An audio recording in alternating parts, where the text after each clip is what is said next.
আসসালামু আলাইকুম। আজ আমি শেয়ার করব আপনাদের সাথে আমরা পেয়ারার মাখা। সেজন্য আমার কিছু আমড়া এবং একটি পাকা পেয়ারা লেগেছে। এটি খেতে এত যে অসাধারণ যা বলার বাহিরে। এটা ঝাল ঝাল, খেতেও সেরকম স্বাদ, একদম অমৃতর মতো স্বাদ।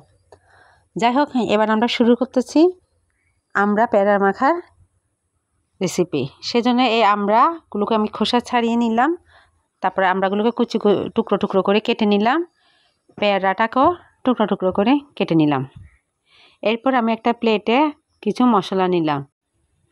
কাসুন্দি নিলাম 2 চামচ, লবণ নিলাম 1/4 ভাগ, চিনি নিলাম 1 চামচ, মরিচ নিলাম 1 চা চামচ, চাট মশলা নিলাম 1 চা চামচ।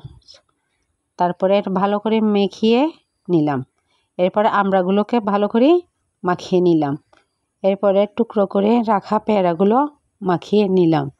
ঝাল ঝাল হয়েছে, খেতে খেতে যা অসাধারণ হয়েছে না, খালি খেতেই মন যাচ্ছে। আপনারা একবার হলেও এটা ট্রাই করবেন।